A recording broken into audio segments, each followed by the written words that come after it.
Now, a few words about culture. We've often talked about culture being important for pretty much every course in business, and it's no different here when we're talking about change management. In the video, Tony Cully quotes Peter Drucker, a famous theorist in change management, by saying that culture eats strategy for breakfast. And I want you to think about that quote as we look through some of the video content from Tony. But first of all, culture, it's a very potent force in organizations, and is often the prevailing culture that prevents a change occurring. So culture is, in a sense, one of the resistors to change. Let's listen to Tony's description of the previous culture at Yarra Valley Water to get a sense of where the organisation was before the change started to occur. Now, when I first came to the job, and I was part of the organisation prior to becoming managing director, so I was, I knew all about the organisation. It wasn't like I came in from outside. But it was clear at that stage that we didn't really have the full trust of management, didn't really have the full trust of staff. It was a very hierarchical organisation. Most of the innovation came from the top and was fed down. People, if they made mistakes, they knew they'd made a mistake. So it got to the stage where people were avoiding taking responsibility. For fear of losing face or whatever, and also they would hide behind the rules and regulations, if you like, to either avoid taking responsibility or to avoid being innovative. Inside the organisation too, it was quite a competitive place. So different departments would compete against each other for budget, for instance. So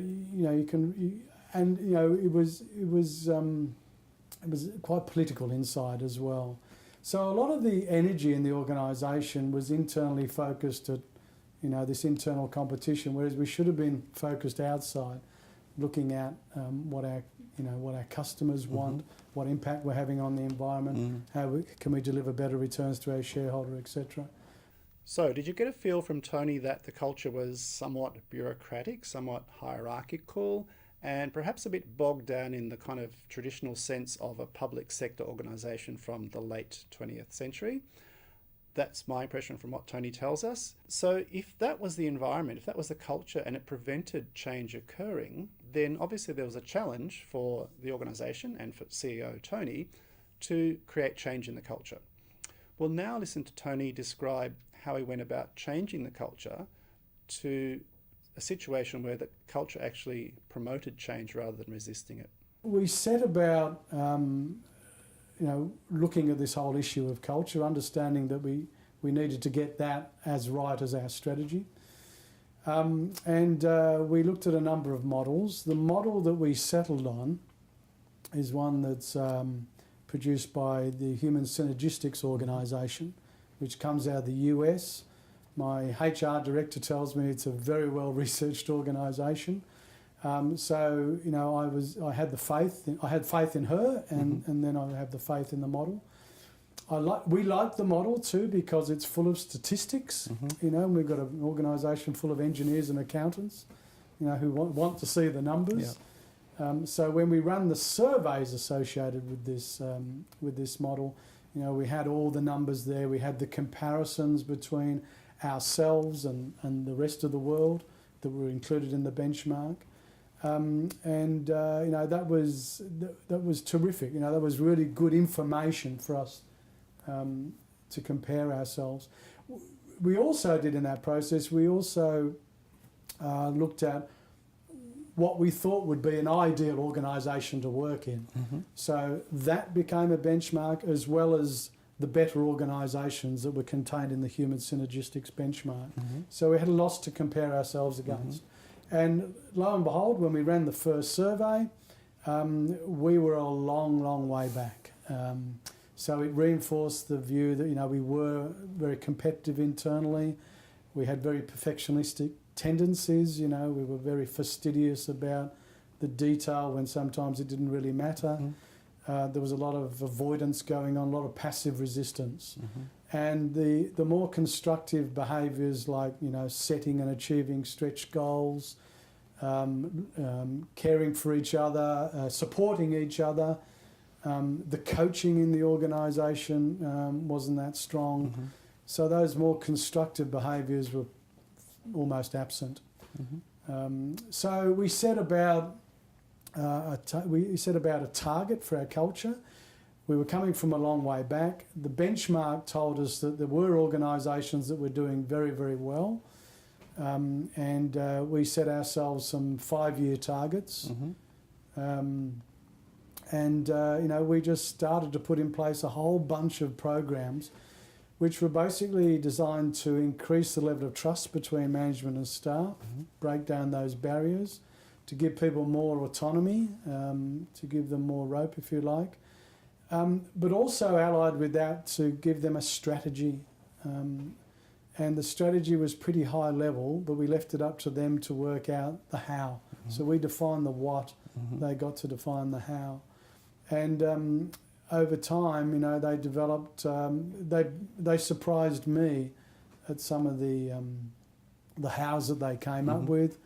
And as a consequence of that, I'm very, very pleased where we are at the moment. Our 2013 strategy is only a year away now, but I'm very confident that we're going to meet the vast majority of the stretch targets that were established in that more than 5 years ago. You've now heard Tony talk about the old culture in the organisation. You've heard him talk about how he went about changing the culture to make it a more proactive, supporting structure to create change in the organisation.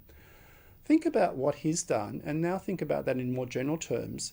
What can you do as a change agent in any organisation to, first of all, examine the culture, see what it's like, and then make decisions about what needs to change in that culture to facilitate change? And what would you do to actually create the change in the culture? Empowerment. The idea of empowerment is that somebody passes on power to someone else in the organisation. Now, typically we think of that going downwards, that a high-level person passes power and responsibility down to the next level of the organisation. Empowerment theory tells us that when you do that, you actually create more power for yourself, which is kind of paradoxical in a way, and also create more motivation for your staff. So if you subscribe to empowerment theory, it's a very powerful thing for both motivating staff, delegating work so you have less burden for yourself, and achieving more organisational outcomes. So a very powerful concept in organisations and particularly in change management. Let's listen to Tony describe how he approaches empowerment at Yarra Valley Water.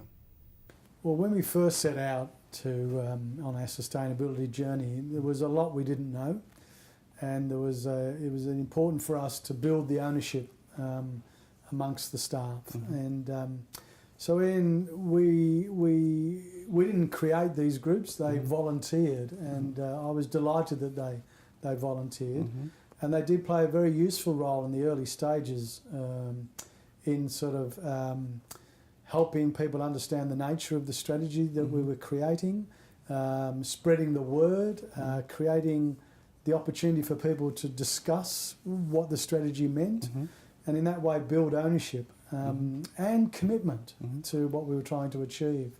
And because it came from the middle of the organisation or even the front line of the organisation, it was probably they were probably better at interpreting the message and taking it to the front line.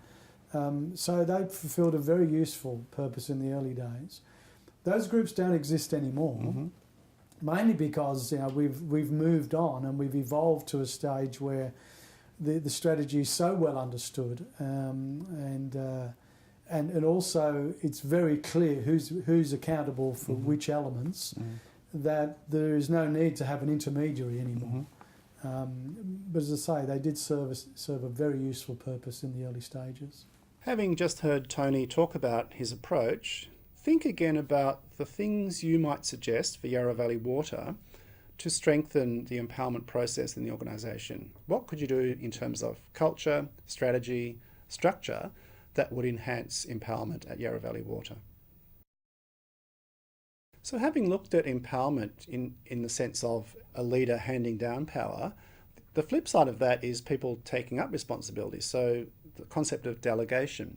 Empowerment as a concept is the passing of power from one person to the other. So The flip side of that is if you're going to receive the power, then you have power delegated to you. So the idea of delegation is that of an inferior, a lower person, a peer perhaps, taking the power from someone else. We asked Tony how he managed that. So we heard him talk earlier to say that he was a bit of a micromanager in a sense. He wanted to do everything himself. He's a bit of a perfectionist, and he's realizing that delegation is important. So listen to what he says about the process of delegating power to others in the organization. My initial experience as a managing director was very instructive for me personally. I can remember one of my trusted general managers I've worked with for a long time. I was speaking to him a year after I became managing director. I said, "How's it gone the first year, Sam?" And he said, "Tony, you've been hell on earth. You know, you're rushing around like a blue-ass fly. You're trying to do everything. You know, you're killing yourself. You're killing the organisation." Really? Here I am thinking I'm doing an okay job. You know? Yeah. But the facts were that I probably was doing too much. I was trying to be perfect. Again, my perfectionist tendencies coming out. Taking on too much responsibility myself. Not enjoying my job as a consequence. Feeling stressed out, worn out. Constantly under pressure. So I had to change. So I did start to delegate much more. And the secret for me again, I don't want to keep harping on this end, but the secret again was the development of a great strategy. And I put a lot of time into that, as did the management team. And what it did for us is it enabled us to say to the organisation, look, this is what we're trying to achieve. Now you go and work out how. So I didn't have to be on people's backs all the time. Once we've set that, done that hard work, defined what we were trying to achieve, I just had to let people go then. I didn't have to be on their backs all the time. They knew what was expected of them. They had more autonomy. They weren't asking for permission. I wasn't looking over their shoulder. They got more job satisfaction. They were more productive.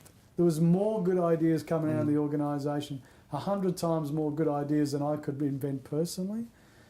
So their job satisfaction went up. They were more productive. My workload went down. I became happier, more relaxed, and then I can be more productive as well. And I can then concentrate on the things that are important, like what's coming, what's the next strategy milestone look like, rather than getting buried in the daily stuff. So distributing down the organisation the responsibilities to deliver the strategy.